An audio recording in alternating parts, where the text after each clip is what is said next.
Hello, ladies and gentlemen, to yet another edition of Three Live Canes. As always, I am Chris. Says so in the box there, that's Bill.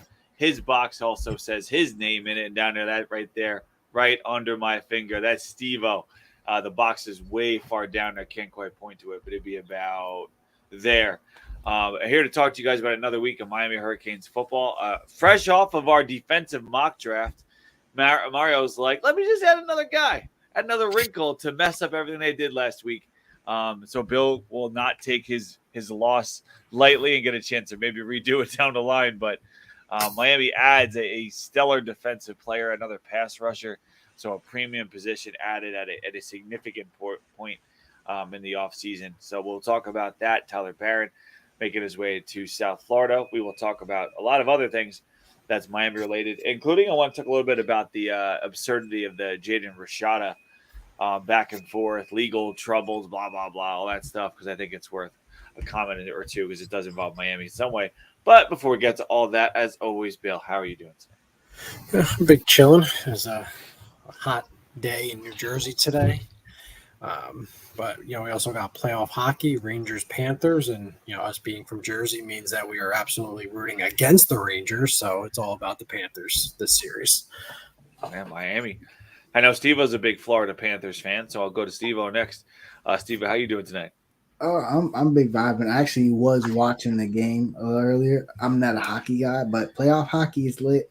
I guess it's like a vibe, but we made it to the finals last year. We're just pretty good. What are ticket prices like for the Florida Panthers? I don't know. I ain't been to a game in a minute. It's not free because I'm paying for TV or cable or streaming service wherever it's on. Hockey games are incredibly fun to go to, Steve-O. They are fun. Yeah, they're nice and chill. I just had this conversation with my family. I went to one hockey game in my life, Florida Panthers game. Had me on the jumbotron, won the raffle on the seat, never went back. It's just it was a great experience. Can't top it. So you just. I'm big vibing. Tyler Barron committed. Obviously, that's a big time get. If you want more players like that, Canes Connection, CIS promo code. You seen what he did at Louisville when that bag wasn't there. I don't know. Might want to throw a little last second deposit in there, Canes man. Just playing. But, yeah, Canes Connection, getting big time talent like that. There could probably be like maybe one more addition to the team. I think we're at 85. If somebody, unbeknownst to us, they free up a scholarship somehow, could potentially see them, maybe looking at another defensive back. But this is huge, to be honest with you, because now the impact of it is not just, oh my God, we got this guy who had the top 5 pass rush rate. Like, it's more than just that. It's like now the versatility at D line. Like, we can literally roll out on third down Ruben Bain, Akeem Mesidor inside with freaking Austin and freaking Barron on the outside. I mean, that's crazy. And then you start thinking about guys like Kiko, who had 6.5, 7 sacks last year, he blitzes really well. And you got Malik Bryant, who came in doing that really well, and they try to do a little something else with him. They're getting back to what he does well, and he's making some names for himself. So the guys that can come in and blitz, and the guys that can rush the passer and roll, this is going to be it.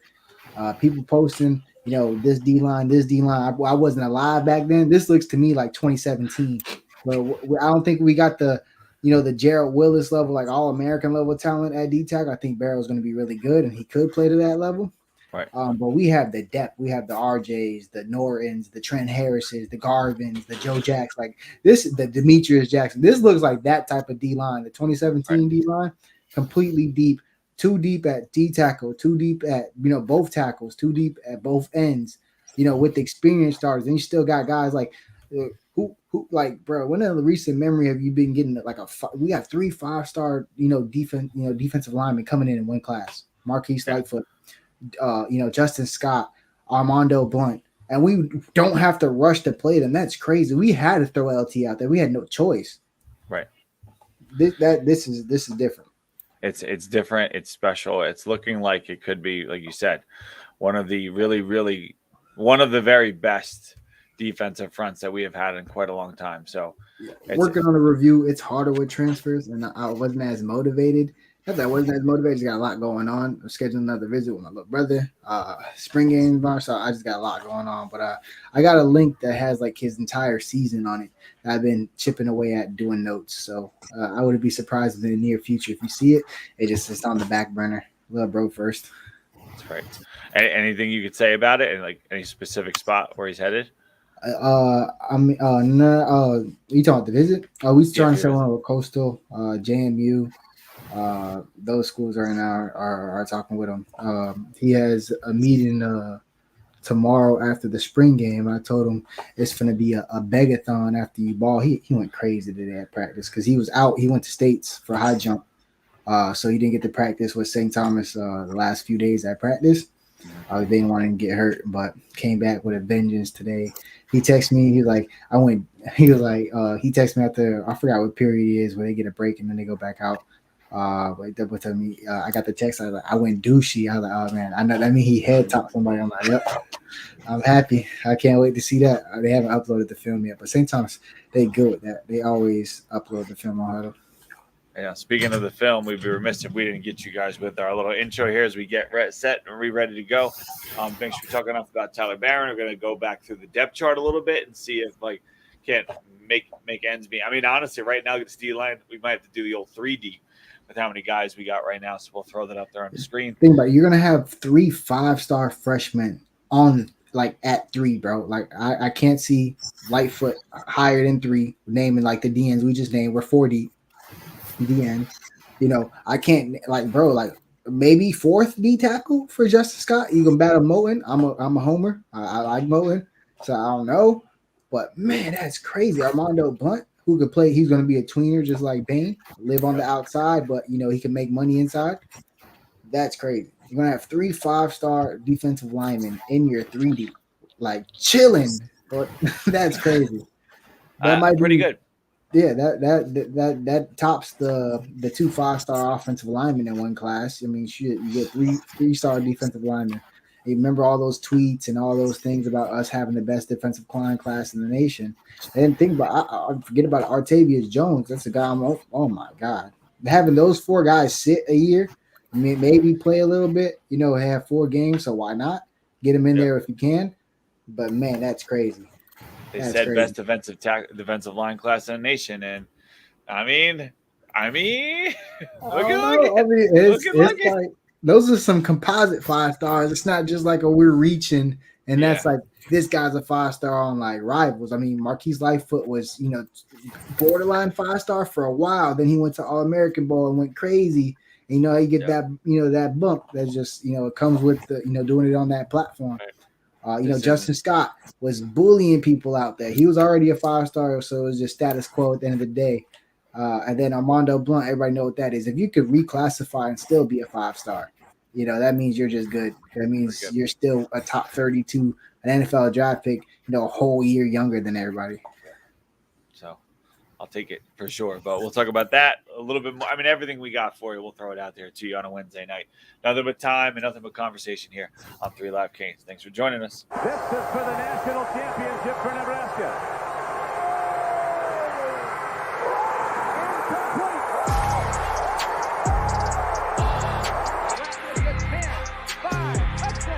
He's a stud, that Brown, number 98. Irvin's got it. Irvin's free. Slips to the outside, tries to stiff arm, but he couldn't get by Ray Lewis. Big time players. Step up in big game. Hurt, dog. Don't ask me if I'm all right. Hell no. Devin Hester up to the races. That's what they needed. That's Ricks going up for Thorpe, and it's intercepted near midfield. Sean Taylor's got another one. Who else? Who else but Sean? Who else but us here on a Wednesday night?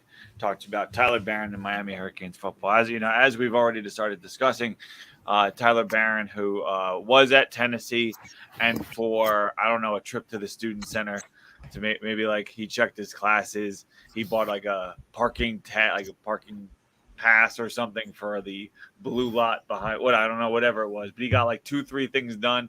They probably still have his laundry down in the basement of his dorm, but he's gone. He left Louisville, and now he's going to be a Miami Hurricane. Just in terms of general talk here, we're getting a guy who, potentially elite level pass rusher. Steve, you kind of laid some of your thoughts out for it, so I'll go to Bill first here. But what kind of player are we getting in Tyler Barron, and what does he bring to this defensive line? Yeah, just a super disruptive guy off the edge. And remember when he went to or committed to Louisville or signed with Louisville, whatever the correct term is these days. It was like Louisville's loading up. They're getting good guys. They got this guy Tyler Barron. And in a very 2024 college football way, he ends up with us. But he's almost like your prototypical DN, right? 6'5", right, 240-ish. Can get around the edge, can also stand up against the run a little bit too. So I think he comes in and it's kind of that open competition for that second edge spot, right, in your normal forefront. Being on one side, and then you got Barron, Messador, Austin. You can probably throw Malik Bryan in there competing. But just kind of we'll kind of probably get into the two deep a little bit, but he pretty much solidifies that two deep, but with 8 legit guys that you can just roll in waves out there. And that's the crazy part, like waves and waves and waves of these guys. Steve, how does he fit into what Miami wants to do? What does Lance Kidry want to do? How does he fit into the more X's and O's side of it? We had good pass rush last year. We didn't have a lot of sacks though. So, Ruben Bain, when he came on later in the year, that kind of unlocked the potency of the defense because we started getting back there. We started landing, not just getting back there, but actually getting guys to the ground. So I believe this just makes Coach Guidry's job so much easier, and the versatility. He did some work inside at Tennessee as well. It could be a lineup where they still have Bain outside. And they move Barron in. You could do anything you want. It's just that's a great problem to have. And just because it's a line of scrimmage position, you're gonna have guys who are nicked up. So you can put a guy in here. You can put a guy in here. I love Akeem Mesidor. I drafted him. I'm banking on him to be healthy. But if he's not, or things, if they have to, maybe it's like a shorter leash or like a rep count, whatever the case may be. I have no idea on his health, but that's just what we have to come to expect after a couple of years now. He's been battling this stuff, so we know it's not going to be sunshine and roses. But now we have the depth where we don't have to put Akeem out there in the fourth quarter to close out this game. If he's been balling, he's been showing it. We don't have to have him close out this game. If he wants to, obviously he's a player, he's going to want to, but that depth is going to help so much, bro. That Barron job makes Coach Taylor's job so much easier because now you're adding a guy who's 4 or 5 year vet in the SEC. He's just like we said, we have 3 5-star defensive linemen coming in. Welcome to college football, my boy. Look who's in front of you. Those are big money guys. You're at Miami. You're probably a big money guy. Ain't gonna lie. Y'all got bagged up to come here, not to come here, but it just come with it. But that's just a great example from setting the tone. These guys are this is their bag year. They're collecting money now, but they still have their eyes set on the NFL. Cam Ward, all these guys that transferred in, all their eyes are on the NFL. So come in, watch how they work, see how they prepare for that.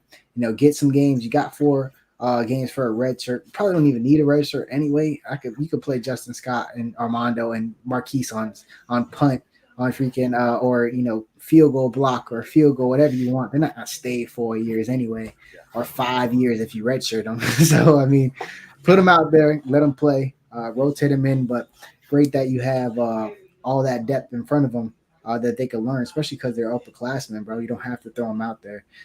I'm a ramble, but man, you can't put a price on experience.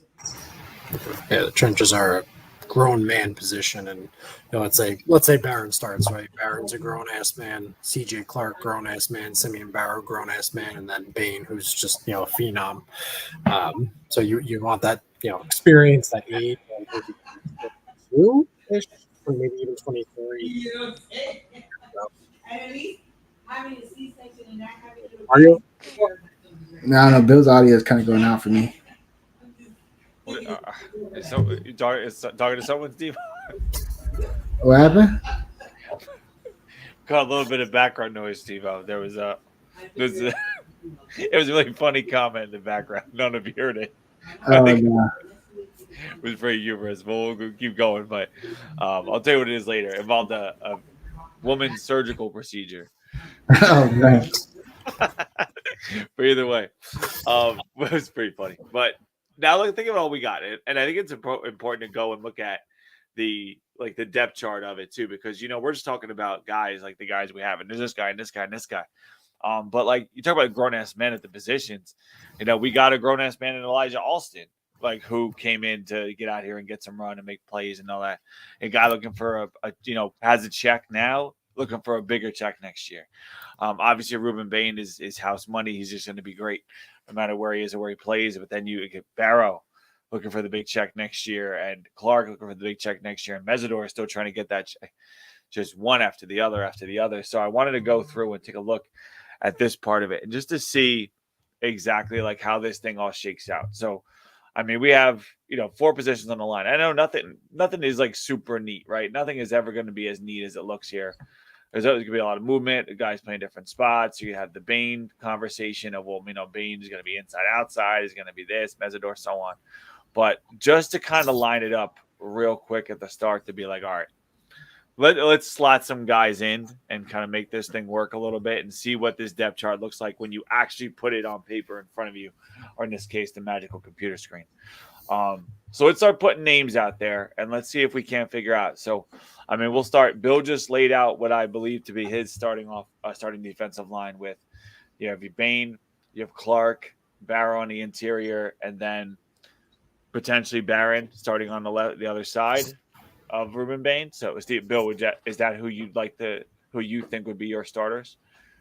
It's tough with health, but yeah, I'll go with Barron. I think you'd easily slide Mesidor in there as well. But yeah, we'll go with Bain and Barron.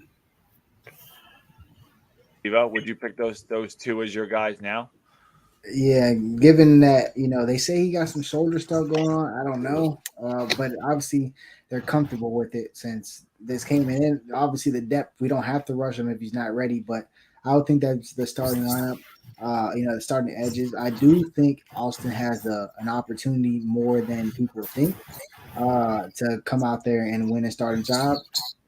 So I would love to see that battle. Okay, so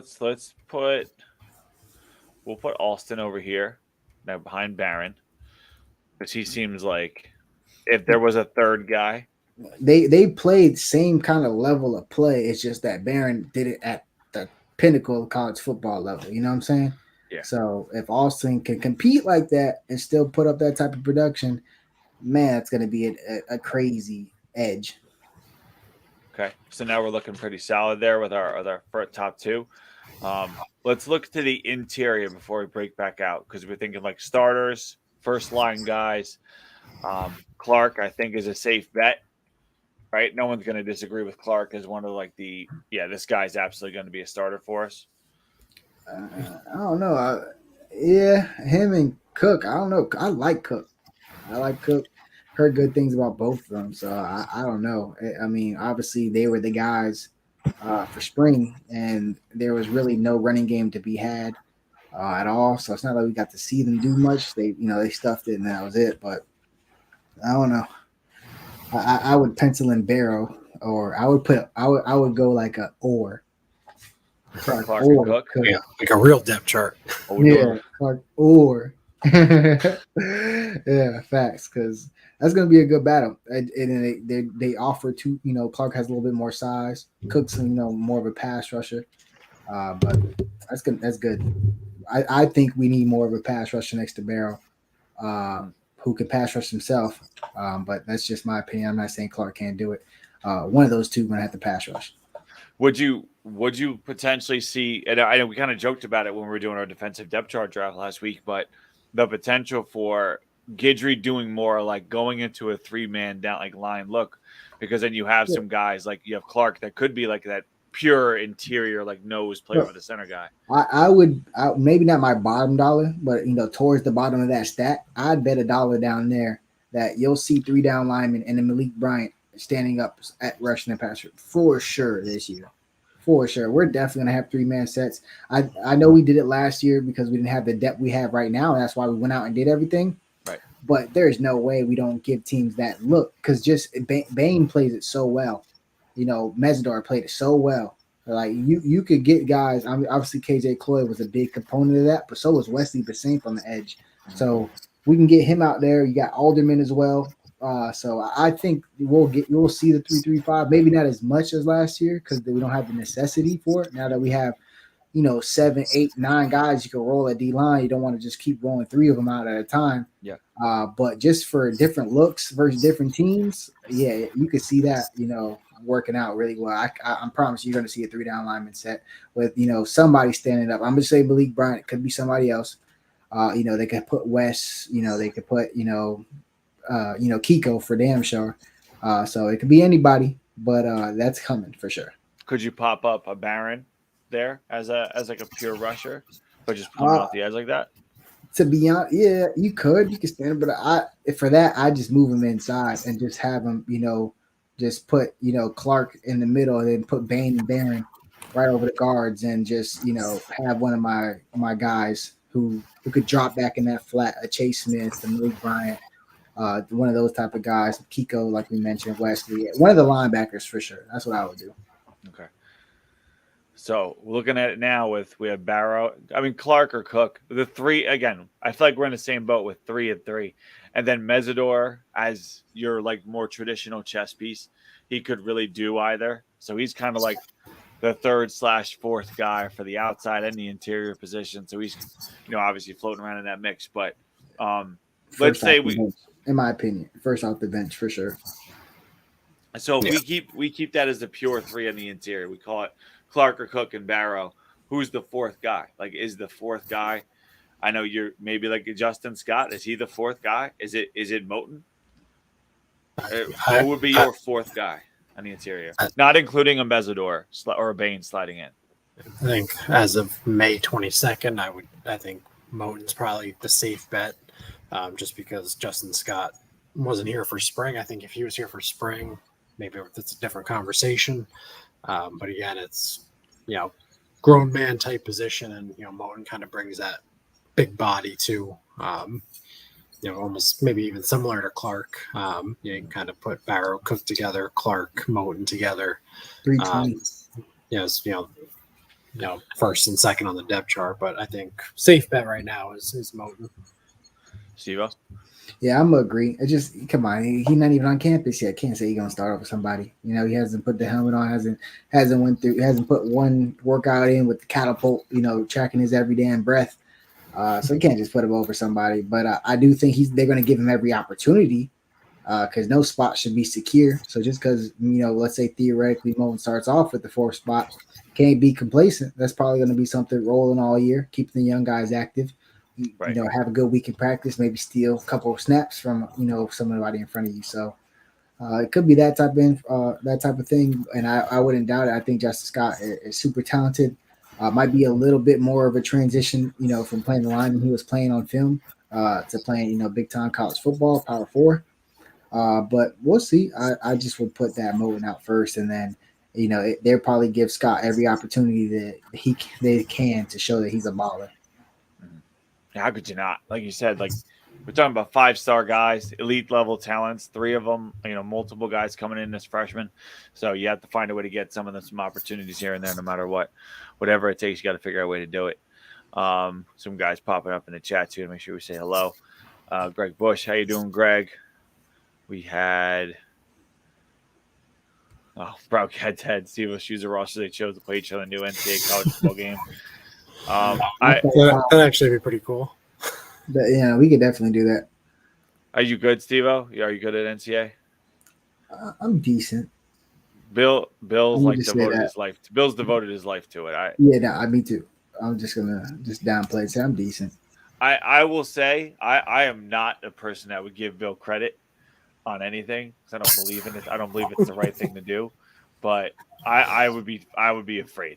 Yeah. I would be as afraid of playing Bill in NCAA as I would of Bill like racing you, Steve-O, or like getting in a hair contest. Like dangerous. we can run that. I'll start POF too. I'll start POF and we can do the rosters that we pick. If it lets me put Sam McCormick at right tackle, I will. But that's if the game lets me. Cam McCormick, my bad. If it lets me put Cam at right tackle, will. But if not, I'll put Lou or Tripp in and keep Francis at right tackle. But Wow. I got some depth in here. I'll trade you. You can get Lou as your Steelers backup just pulling lineman. extra guys to his roster. You can get Lou or Tripp. I'll let you pick. Wow. That is bold. Just in case they don't let me put McCormick at right tackle. We'll just change his position. We'll change his position right in the roster. Easy. Done. Just like that. Cam McCormick. Let's switch to that 70 number. But anyway, that is a challenge that we will record and where we will just straight up do it live. We'll just do this thing live. We'll put it up onto the screen somehow. We gotta record that. I can't play any type of sports game live. Like that's just a nosedive. Why, Steve-O? Cursing? I can't play. I gotta calm down and do it like vibe. I might say something. We can edit. We have a chance to edit. Like, I'm sorry, because I'm talking half the game is I'm in your mental. I'm in your head. Like I'm letting you know I'm catching that pick right now. The next thing you know, you're frantic. You hit that Y button instead of just you tap it, and now it's lollipopping instead of beaming it. Next thing you know, I'm taking it back to the crib with Darren Porter, high stepping. Yeah, it's like that. Steve, if it makes you, I don't know if this helps or hurts like your thought process, but I still remember the time I beat Bill. Like I remember the time I beat him, and I beat him because of Randall Cobb.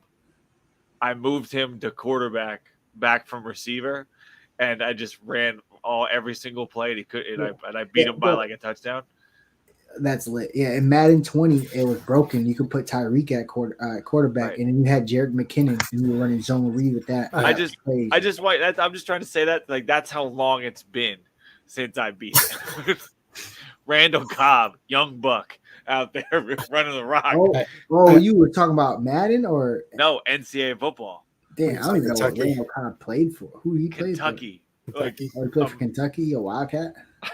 Yeah. Oh, Wildcat quarterback. It makes sense. Yeah. So. I remember being Oregon and running not the flex bone, but the wishbone and running for like 450 yards using the same like two plays every time with like DeAnthony Thomas and that kind of whole crew over there. All right, so we'll record this. We'll have this thing go, and it'll be one of the more entertaining things that probably anyone has ever seen. I'll just do live play-by-play commentary on it. I'll mute the commentators, and I'll just go live play-by-play over the top because I have that kind of skill set, versatile. But anyway, so let's look back at our depth chart here. So we have Barrow, Moten, and Scott both lining up on the inside there. So now we worry about plugging in some other guys, like those other five-star guys we haven't mentioned yet. But let's go back out to the edge because Bain, Mesidor, Barron, Alston. I mean, that's about as good. I mean, in the ACC, for sure, right? And the fact that you have Ruben Bain, obviously, he buoys that. He's, arguably the best player, the best defensive player in the conference. There's some other guys that would try to take that spot from him, and I know Florida State would try to make some arguments. But I think we all know the deal. Ruben Bain is like an All-American level player. And then obviously the guys around him, all big-time players. But who would you go to next after that top four, which I think is a pretty set and solid top four? Like, do we go to Lightfoot already? Is he in that third group there? What do you think, Steve-O? Yeah, I thought he was. I think people are raving about him after spring. I think he's just going to be that guy. I'm not going to take it away from Bill. I think everybody knows who the third will be on the other side. But man, that's going to be a dude. I think everybody's convinced that Lightfoot's going to be a dude. That was my guy on tape. I was telling everybody, yo, this is 5-star tape. This guy has everything. And went out there and did exactly what he did on tape at the All-American game and in practice. The week of practice, probably the most dominant player there. I'll put him in at 3. I mean, because if we get to 3 on that offensive line has probably been getting beat up all damn night. It's going to be all right, Lightfoot, get in there and just rush the damn passer. Get in there and burst off the line of scrimmage as fast as you freaking can and swipe some damn hands and just get to the damn quarterback. Like, you don't worry about this. Just get to the quarterback.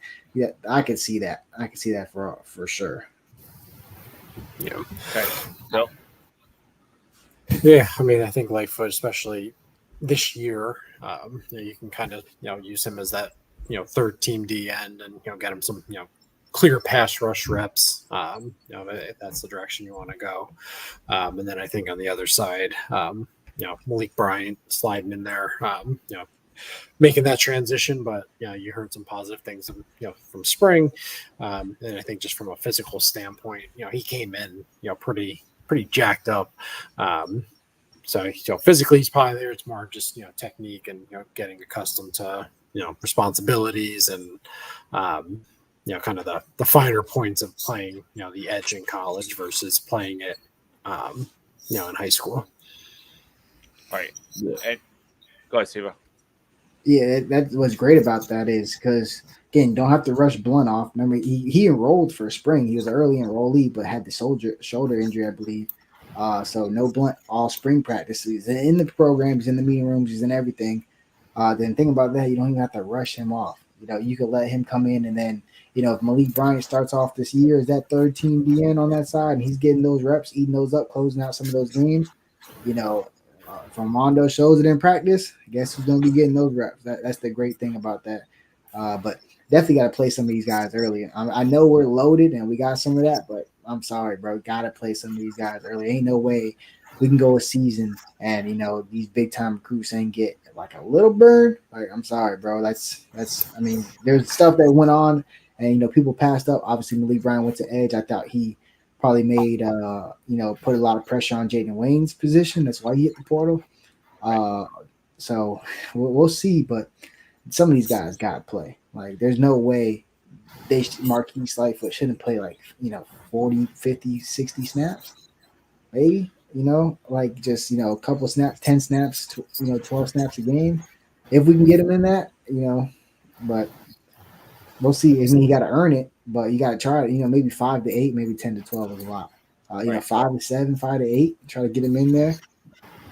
After what all that the Canes connection did to help this thing go, how could he not make sure you get these guys some snaps? Yeah, imagine that, bro. You just, Ruben Bain scoot in real side and take care of little bro on the outside. Everybody's going to be looking at Ruben Bain. Barron, slide inside real quick. Go ahead, Lightfoot. Go outside, get your feet wet. Everybody's going to be looking at Barron. Boom. Just straight up get him in there on a 4-3, and he just be next to Barrow. That's where everybody's attention is going to. So you have the chance to just rush the passer one-on-one, God-given talent, and we'll see how it goes. I feel like it worked out really well back in 2018, 2017, and those couple years, even back to 2016. Yeah, that's when we had Joe Jack, all those guys as freshmen. People were dealing with Willis, Mike, McIntosh. Like, people were dealing with all those guys. Bethel, they had people that they knew and were studying for, and then here came a freshman just tearing their ass up off the edge. Right, 2 weeks in a row, tomahawk chop. Legendary. Yeah, I'm telling you. That type of stuff, we can see that out of a Lightfoot. Just because the line's so deep, bro, no one's going to – not to say no one's going to pay attention to him, but all eyes are going to gravitate towards Ruben Bain if he kicks in outside, bro. It's just what it is. I'm a Cole McConaughey fan. Well, don't worry. We still got a lot more spots to go in that depth chart. Don't worry about that. Cole McConaughey, I'm sure we'll get his mention. But we must also mention Canes connection. If you want to keep getting these guys that we're all excited about playing the edge and rushing the passer and causing strip sacks and all that kind of stuff, the best way to do it is right here. Canes Connection. Support them. As you see the thing on the bottom of the screen kind of floating around there over and over again. Promo code CIS. Promo code CIS. Get 20% off your first month as a donor at Canes Connection. And if you go through all the stuff, get yourself a fancy title. Like, go to membership. Be part of the Century Club or the 58. That's a pretty sweet name. Membership plans. Honestly, you should go give them money just as a thank you for making such a nice website. Consistent. Look at this smoke. They did a tremendous job with the website. It's a great website. Like, Florida just has like a poster board that people go just like pin their names to somewhere along a highway. Yeah, like they about to scrap that. They need lawyer money. They announced that they're going to be paying for the representation for Coach Billy Napier. They're about to scrap. They need lawyer money, boy. Man, they're going to give him enough money in 4 months, 5 months when they fire him. They're going to give him money now too. Yeah, this is great. It's going to be like an advancement. This is crazy. It's going to be like coach. This is going to first coach, coaching out on bond. right now. Still got court coming up. You got Billy coaching on bond. August 31st in the swamp. That lawsuit is wild. I don't know. I mean, thank God Kane's connection is good. And you see John Ruiz flexing on the TL, even though he's been kind of quiet lately, but he just had to because of, the Gator fans were, coming at him, and it came out that they actually had to pay him like $150,000. And then they lost the kid because they screwed him. Man, that's crazy. Thank God Kane's connection ain't like that. But if you guys have seen this, what's going on in Florida, the player Jaden Rashada, he was previously committed to us, went to Gators, got out of the NIL, and went to Arizona State, and is suing Coach Billy Napier, the collective, like the representative, the guy who was always going back and forth with Ruiz on Twitter. And apparently they got him like recorded. Coach Napier is telling him they promised him $1 million on signing day, and they said that didn't happen. A bunch of stuff didn't happen. So obviously this is a civil lawsuit. Doesn't mean all this stuff is true. They could be throwing as much as they can at people. It's a PR thing as well. But I don't know. We've been hearing these type of things for the longest, bro, since it happened. So it's just like, I feel like all Canes fans are just like, yeah, but like it's low key a big deal. Like it's like a low key, like a really big deal. And this is like the NCAA can't do much. So if you're like idiots like this, and you give the NCAA all power to do this. It said on the report, Jaden Rashada asked Kirby Smart if this is okay and if he can go through it. And they said, in quotation, Kirby Smart gave him his blessing. Yeah, I'm sure he was really like torn up about it inside. Not sure what he had to do, but I mean, we're here talking about it, so let's talk about it. There are a lot of really hilarious things that have come out with regards to this stuff, but none of it's ever going to make Florida look good. It could be 50-50. It could make Miami look good. It could not. You never know with these kinds of things. But 100%, the highlight for me is the fact that Florida they got all this money in. People donated their hard-earned money. You got people working these tough blue-collar jobs and just saying, you know what, I love my Gators. I got to go give this money in and let them go get the best players and going to get a quarterback. It's going to be great. And then they donate the money. And then the Florida NIL has to take that money that Jim Bob earned and they have to give it to John Ruiz. They have to go give this millionaire $150,000 just for the chance to get Jaden Rashada. It's such a beautiful moment that I wish I could have been. I hope he made them walk in with a check. I hope they made him walk in with a check and physically hand him a check. Here's $150,000 that I'm going to give to you. Oh man, and with a little Florida Gator like little image on the check there too. Big Al Swamp Rat whatever.com. They're going to have to give that money in.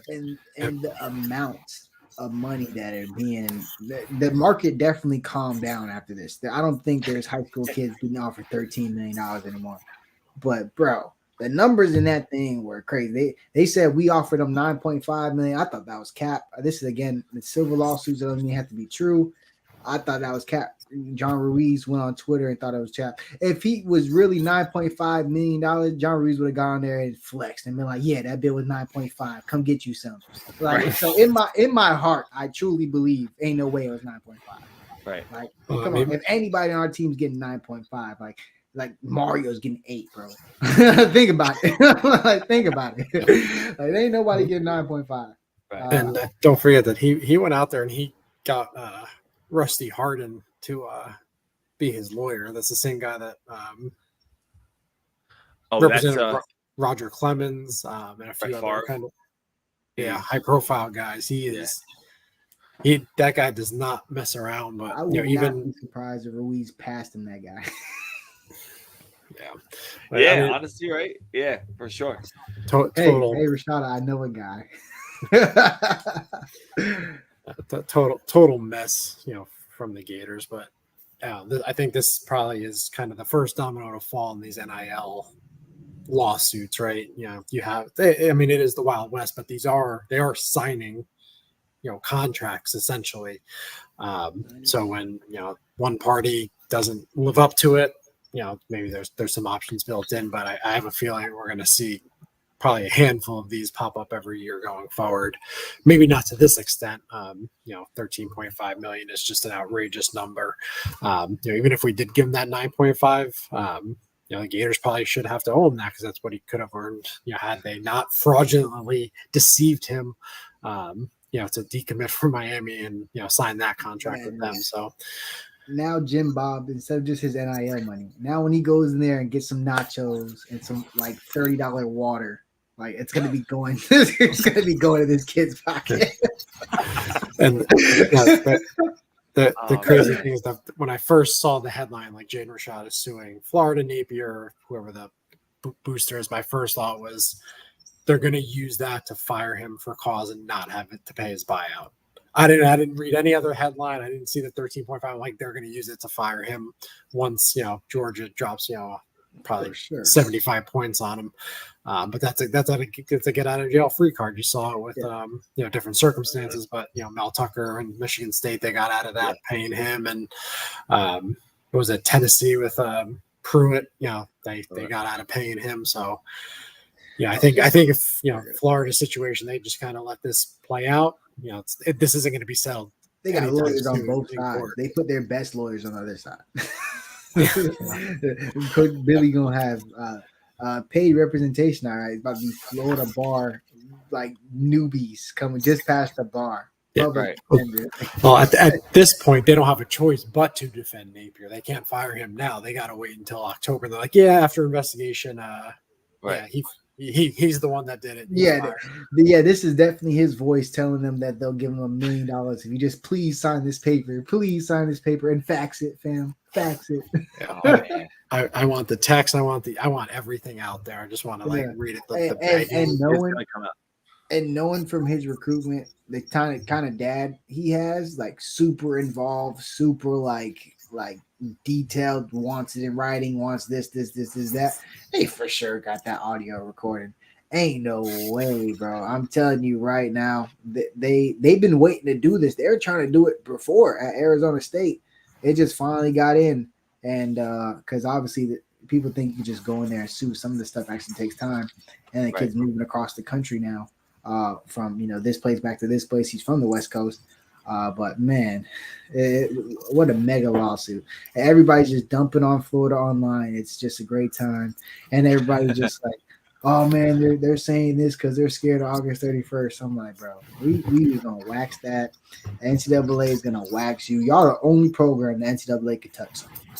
Tennessee is flexing on the NCAA after delaying handing out money bags in McDonald's, like legit, bro. Get you a Happy Meal with $5,000 in it, bro. Most expensive, most I don't know, extravagant fast food you ever see. Just 10 bands and a McChicken. And the NCAA can't do nothing to them, bro. Herm Edwards is recruiting kids out of the hospital in COVID, like straight, like no mask on, like and they just fired him, hired Dillingham, and now everything's good. The NCAA has no power for anything, and they're not trying to pay lawyers and pay this. But Florida made it so damn easy for them. NCAA ain't got to do nothing but let the civil case play out, and then all the groundwork is already dug. Then they can just, all right, this is true. We'll validate this. Oh, Florida. Bomb. We still have power. It ain't nothing the SEC could do to save them, boy. I know Commissioner Sankey got to be like, God damn. Ain't nothing you can do to save them. It's in writing. It's in recording. They coerced the kid.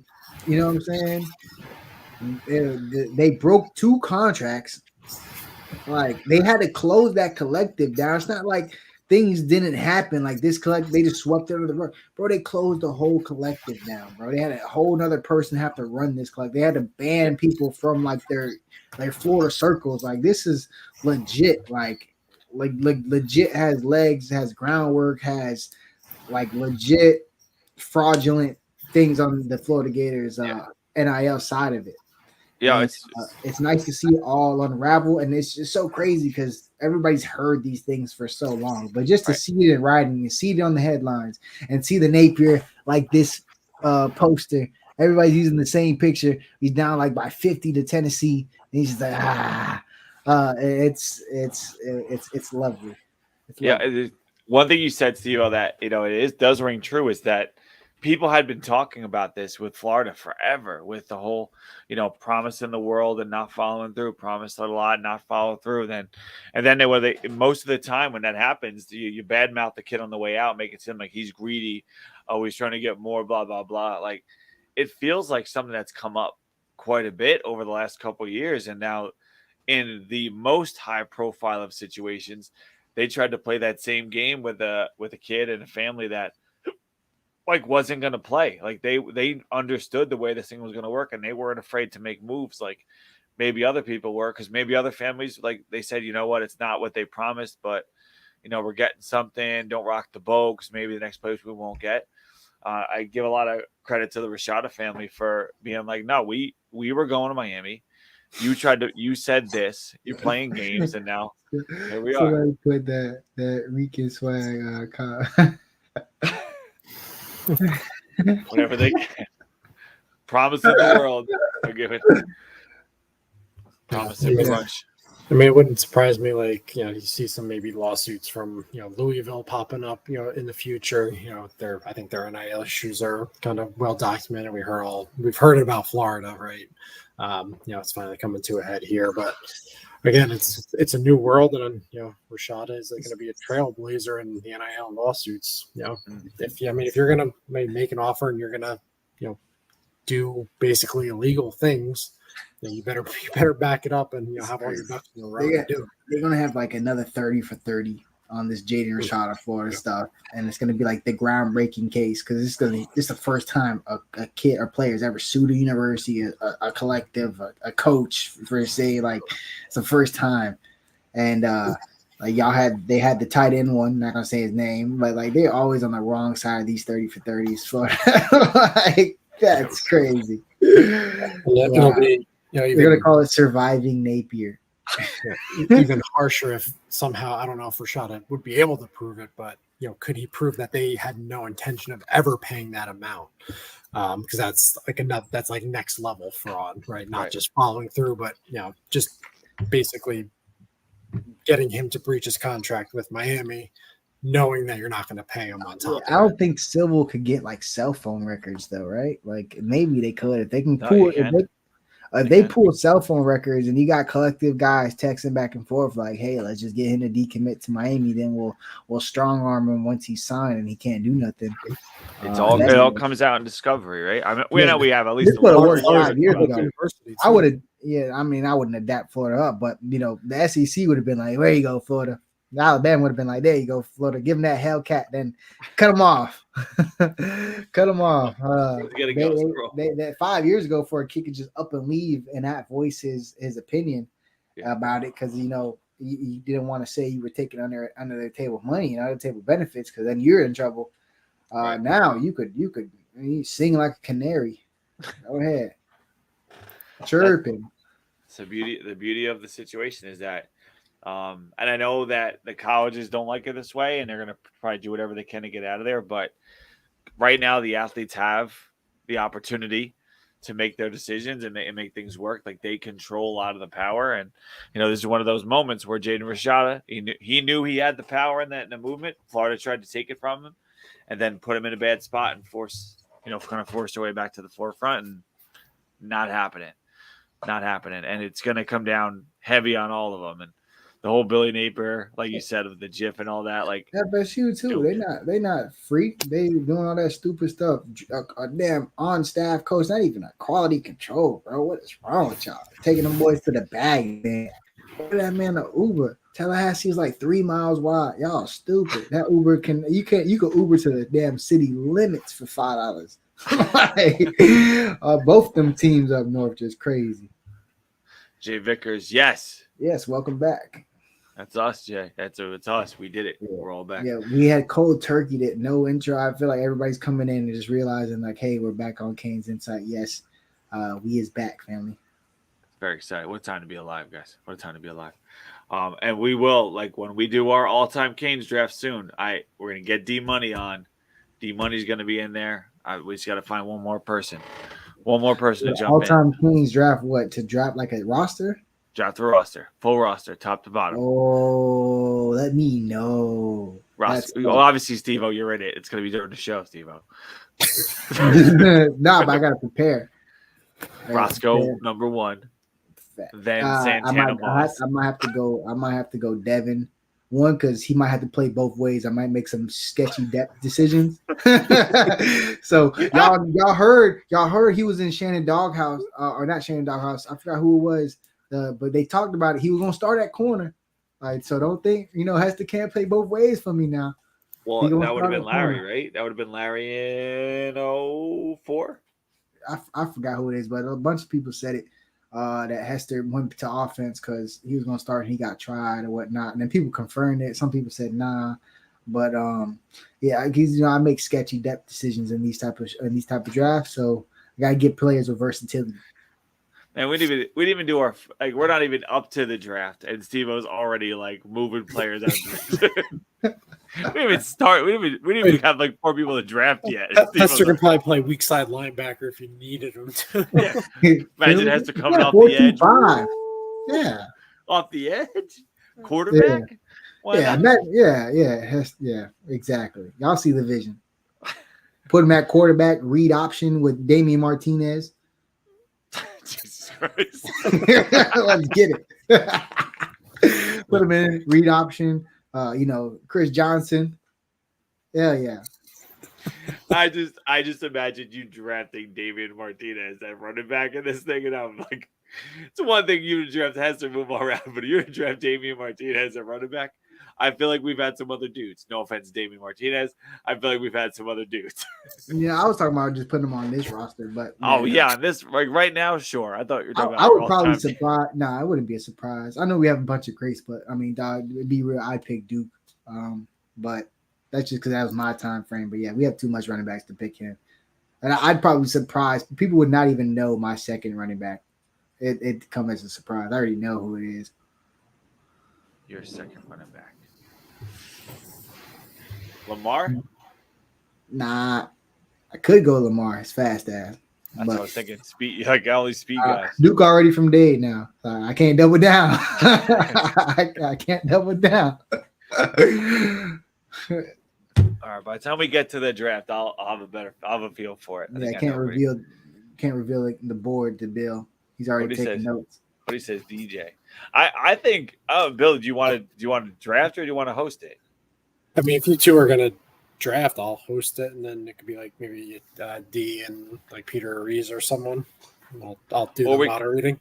We could also bring in a host, and then we all draft. D Money drafts, and we could bring someone in to kind of just lead the way a little bit. Yeah, I don't really like strangers coming into our show. That's right. We have plenty of friends in them. We can just get one of our buddies. We get The Rock. They call The Rock up. Rock, friend of the show. We'll call it Rocky. He'll come in. He'll do it.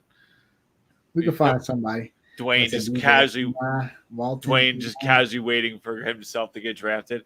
The Rock comes in to host our mock drafts when nobody doesn't get picked. I got 2 backs in my head. They're both from South Florida. One, I believe he's from Belgrade. So yeah, I think that's Palm Beach. You think Damian Berry? Hell yeah, I F with Damian Berry. that was my dog.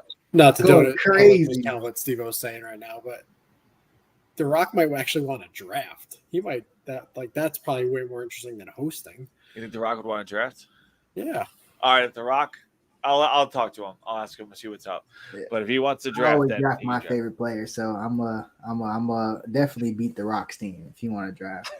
I get Damian or Tyrone, RIP. Yeah, freshman year Tyrone behind Duke. Steve was gonna leave Willis McGahee on the board to take Damian Berry. Yeah, I pick favorites, bro. Y'all know how this go. Damian, the Dinkler, as they called him. Yeah, sorry, Reggie. Rashawn Scott on the outside, baby. Let's get it. Roscoe, Rashawn Scott. Who's stopping that? Who's stopping it? Lennon Hankerson. Big Hank. Man, studs. Yeah, I'm going favorites, and then if the position, if I need a little NFL Hall of Famer, I'll throw somebody in. If you have to, if you need it, if I need it, I'll Never know. sprinkle- Maybe not. Yeah, just round out my receiver room with Andre. I mean, you don't even need the receiver because you'll have that offensive line blocking like savages with Cam McCormick. Now, so I kick him over to the left side. Yeah, Kick him over to him the and left tackle. Winston. I put him and Winston on the same side, bro. Who's stopping that? Who's stopping that? Big Ty coming in. You won't even know he's bowling people over. But anyway, that will be fun. We'll do it. We will do it this summer. I promise. I don't know if anybody's even waiting for it. I don't even know if anybody cares. Doesn't bother me. We got to get that thing happening. The boy said he might. Sure, Daz. How's Daz doing? Where'd he? He back in the portal, man. I know I know he left. Got hurt at Auburn. Coaches changed there. Went to UAB. Another coaching change. I don't know what's going on with that. That's last I heard. Marcus Clark doing well. That's my dog. I still talk to him. Balling at Missouri, starting at Missouri. Had 3 interceptions last year. Was a ball hawk. We already knew that. Him and Blake Baker got a good connection. So good thing for Marcus Clark out there starting in the SEC. Missouri's a hot team right now, low key. So my dog doing his thing.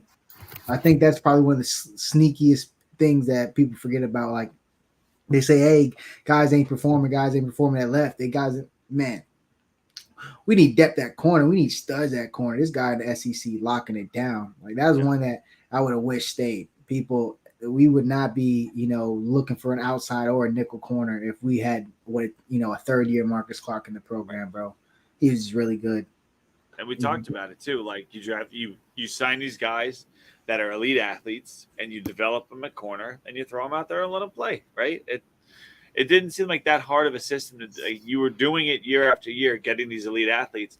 Not everyone would pan out, but you got to let them take the time to see how it's working. You can't bury the dude on the depth chart after his first year. Then what's the point? Then do the Dion and just pull in portal guys. But it's a shame. I know everyone liked Marcus Clark here. We talked about Marcus Clark quite a bit. Is breakout, blah blah blah potential, and is what it is. Sad that we lost him, but good for him that he's out there making plays. Anthony asked a question earlier, just here. He said, "What is the craziest tailgating experience you guys have had as Hurricanes fan against Florida State or any opponents?" I guess he had a crazy experience here in 99, 03, 05. Steve, we got any crazy tailgating stories for us? Yeah, a bunch of war stories with FSU, obviously, but 08, 09, Oklahoma. Oh, my God. When they came down here with DeMarco Murray and he had tried to hurdle a guy, thought he was him, and Ray Armstrong as a freshman just came down. That was the game everybody started saying Sean. That really was the game. Bro. Dog, I had no idea how Miami fans treated Oklahoma Sooner fans, bro. I don't even want to say it on air what they're saying, bro. I don't. It was good luck in the game, better luck in the parking lot vibes. And them boys was getting out of there. They was sending them boys, the Connors, the Brads with the little hair. They was sending them boys out of there, bro. I seen too much scuffles that night, and bro, that was probably D1. And I've been to plenty of FSU there and back, plenty of those. Virginia Tech's in the Orange Bowl used to be hard body. Boston College in the Orange Bowl. I know it's Boston College, but back then it was hard body. Even when Kirby Freeman, was complete 3 passes and we won 17-14. It was still body. I've been in some war zones, but bro, that I don't know what it was, bro. But that Oklahoma game, that was the first game at Sun Life Stadium. It was back before it was Hard Rock. It was still Sun Life. That it was damn, this is loud in here. It's crunk in here. It's like the third Oklahoma fan with number 7 jersey. It done carted out of here. Metro Dade carrying these people out. It was a war in that night. That goes back to the game too, bro. And I forgot what the score was, but I know we only won by 2, maybe 1. But bro, that was crazy. I don't know if anybody in the chat was at that game, but that was one of my favorites. Miami, Oklahoma goes back a long way. A lot of hate back there, leading back decades, back to the mid '80s, and that was Jerome Brown. That's Jerome Brown at the coin toss. So I'm setting the tone there. So that thing has been there for a long time. That wasn't versus Texas? No, that was Jerome at the coin toss. Yeah, when he was I ain't scared. That's That Oklahoma. was Oklahoma High Oh, Noon. Bosworth. Bosworth, Oh, yeah, Bosworth. Straight Linsanity ended his run like LeBron did. Jeremy Lin. That's when they were Got all of calling that down. Oh, Oh, that yeah. makes more sense. Okay, yeah, bro, it was crazy. Like I'm like, who the hell beefing with people in Oklahoma? It was crazy. I was too young to put two and two together. There was old timers going at it. I'm talking about that. there it That's is. why. That's It's what why. happened. It's what we did to Boz. 'Cause we beat them. We beat them in 3 years in a row. 85, right? 3 years in a row, I think. In the late 85, we broke 90s. Troy Aikman's leg, right? I want to say. I Oh, want to say 85 we broke his leg, or 86 we broke his leg. Maybe 86. Then 87 we beat him in the Natty. yeah, Boz were going out sad. Steve-O was Boynton Beach, known for developing a ton of talent at receiver and corner. Boynton Beach, that's a little too far up north for me. That's Palm Beach area to really know, but I was born in '95, so I wasn't really. If I was hearing about players around that time, it'd be probably more Miami and more Broward players. Yeah, 85 we broke Troy. It's like, that's right. I knew I had that. I knew I had that in there. Good job, Brain. Anyway, yeah, 3 years in a row. Yep, that was a war story. I'm telling you right now, that game was crunk. There was, bro, Metro Day was doing cardio, like up and down those stands. There was a person next to us. I remember they threw their whole cup. I don't think they meant to throw it, but they ended up hitting the Miami fan down there. And then dude looked up, walked up there. Oklahoma old man just knocked him straight out. I was like, oh my God, what a turn of events. But yeah, Metro Day was up there getting his big ass out of there. Dude can't turn around. Looking like one of them old school linebackers. Like if he was in the game, he would have had a neck pad. Like that like type of like an Lamont arch slap. Kirkland. Yeah. Like like that type of white guy that just, Brian Cushing, that's what it is. That type of guy. Brian Cushing, like something's wrong with him. And that's what went up there, man. Old dude just one time, bro. One time, dude. Looked like the running back from the longest yard, the old man coach that played for Oklahoma in the movie. They looked just like that guy. Just decked the one time. And I was like, Burt Reynolds. yeah, bro, looked just like him, bro. Like he got some Wrangler jeans on, just an Oklahoma shirt. Just knocked this dude and put his hat back on. I'm telling you, that was a war zone, man. I remember that night vividly. Like that was before social media, before anything. You just there at the game. You just observing everything going around you, and it was chaos. The good old days. That you saying what a turn of events really put that story together, Steve. That was the best part of it. Bro, dude, walking all the way up. Talking to his people down there, going all the way up. No, don't do it. Nah, yeah, I'm gonna do it. Tumbling, rumbling, fumbling. Oh man! Thank you for the question, Anthony. That really brought a great story out. I don't think anyone expected it, Miami, Oklahoma, but as soon as you said it, it all clicked. It all clicked. Yeah, that was. I've 21-21. I've caught, thankfully, Miami, Oklahoma here, Miami, Ohio State, but they were soft. They ain't want none of that. Ohio State fans ain't want no smoke, and we won. Thomas Street had that crazy catch. They ain't want no smoke, bro. Don't let Ohio State fan tell you nothing. That's why we going over there taking a recruit Scott, Lightfoot. They not about nothing over there. Caught Notre Dame. That was probably the best game of my life in 2017. Wow. So caught those. So that's nice. Then we get to Florida State every year. Notre Dame, them people ain't want nothing either. They in the parking lot like this.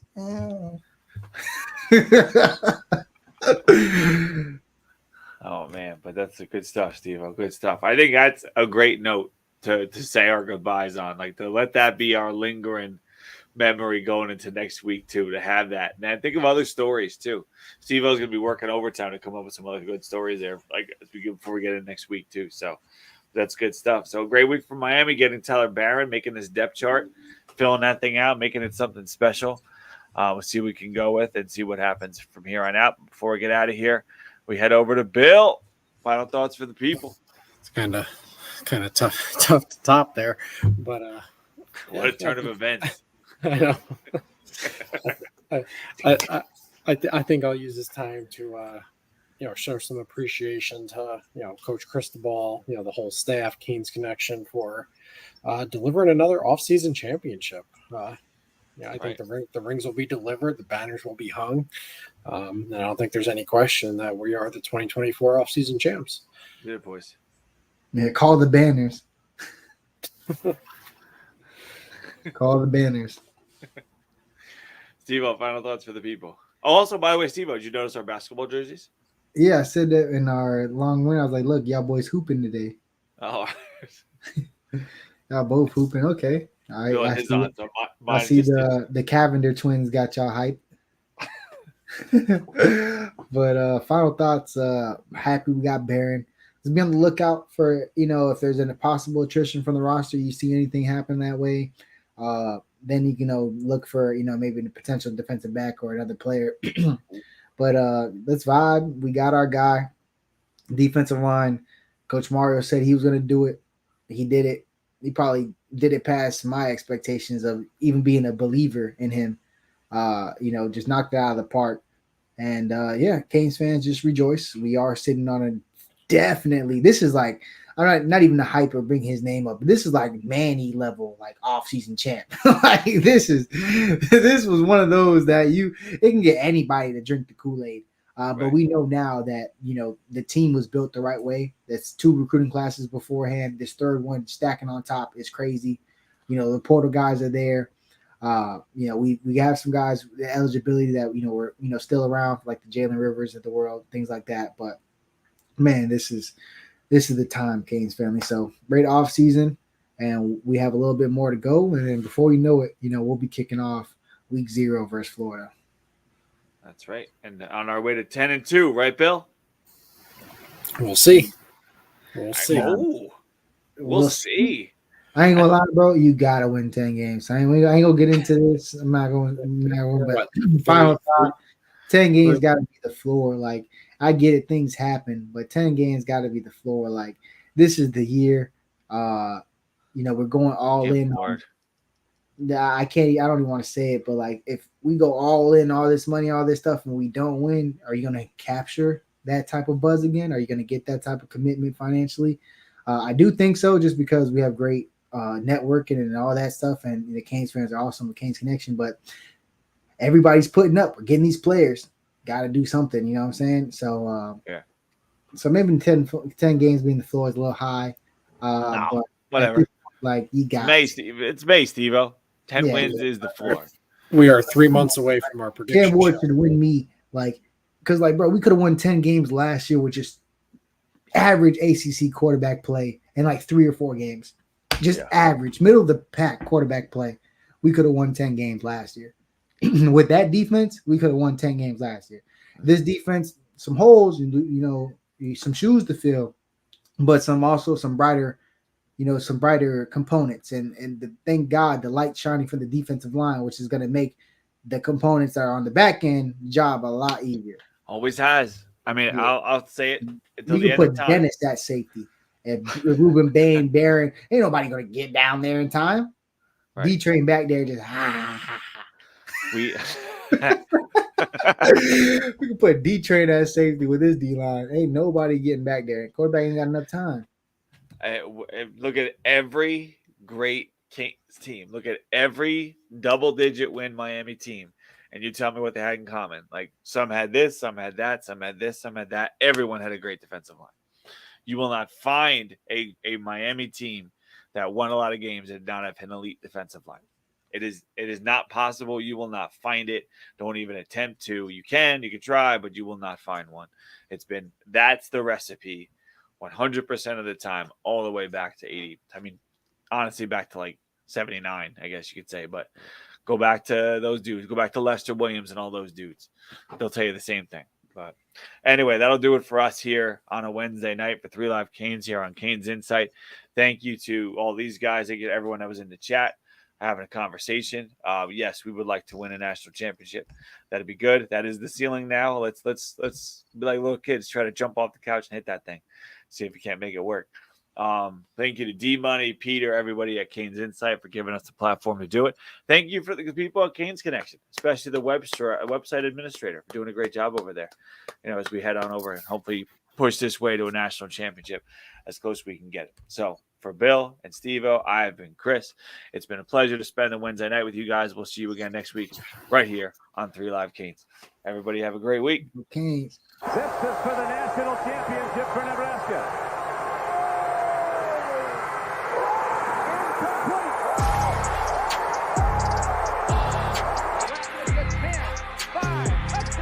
He's a stud, that Brown, number 98. Irvin's got it. Irvin's free. Slips to the outside, tries to stiff arm, but he couldn't get by Ray Lewis.